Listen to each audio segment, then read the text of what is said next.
Umabot pa sa mahigit 200 ang mga naitalang aksidente sa daan po yan nitong nagdaang long holiday weekend base sa tala ng MMDA. Ang ilan pa nga sa mga aksidenteng yan nahuli kam. Balitang hatid ni Steve Dailisan. Sa kuha ng CCTV ng MMDA, kita ang SUV na nag-U-turn sa Pitwazon EDSA northbound sa Quezon City. Maya-maya pa, biglang sumulpot ang taksing humaharurot mula sa Main Avenue. Bago pa man makaiwas, nasalpok na nito ang likuran ng SUV sa katuluyang tumaob. Huminto ang SUV, ang driver naman ng taxi, dali-daling nakalabas kasunod ng kanyang pasahero. Himalang wala ni galos ang dalawa. Parang napansin natin, naghabol din yung taxi doon sa intersection, makatawid siya. Hindi niya akalain na may nag-U-turn doon sa area. Nakalusot man ang taxi driver sa kalawit ni kamatayan, di naman siya makakatakas sa kasong reckless imprudence resulting in damage to property. Sa maluwag na C5 road naman sa Taguig bandang alas 9, nahuli cam din ang CCTV ng MMDA ang tumaob na F-truck na ito.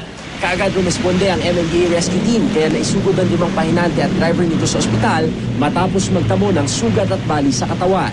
Ang 2 pang pahinante, minor injury ang tinamo. Parang namamatay na yung isa dyan kanina at saka yung isa doon. Dahil malaking sugat nun. Kwento ng pahinante, nakagitgitan daw ng F-truck ang isang 10-wheeler truck na mag-overtake raw sana. Sa sobrang bilis ng patakbo ng 10-wheeler truck, di man lang daw ito naplakahan. Sana kung siya sa amin na ganito nangyari sa amin. Papasok pa lang kami sana sa trabaho. Bago pa man daw makalagpas sa ilalim itong C5 Kalayaan Interchange, yung 10-wheeler truck, nasagi na niya itong truck na ito. Palatandaan yung mga skid marks na yan na nakapamreno pa yung driver ng truck. Ang kaso, tuluyan na siyang nawala ng kontrol kaya nga bumangga dito sa katuluyang tumaob. Nakatalo naman daw yung mga pahinante. Yung isa nga sa kanila, nagawa pang yakapin itong kanyang aso. Ang kaso, nakaligtas man yung kanyang alaga, yung amo nito ngayon, malubas sa ospital.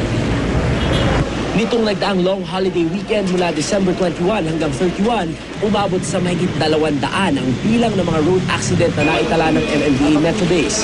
Palibhasay, kampante raw ang mga motorista sa malog na kalsada, kaya ang ilan sa tulin na uuwi sa disgrasya. Ang paalala po namin sa mga motorista, kung pagka nakikita nilang ganyan kaluwag yung wag naman sila magmadali. Di baling matagal ang pagdating nila sa pupuntahan nila, basta nakakarating sila ng ligtas.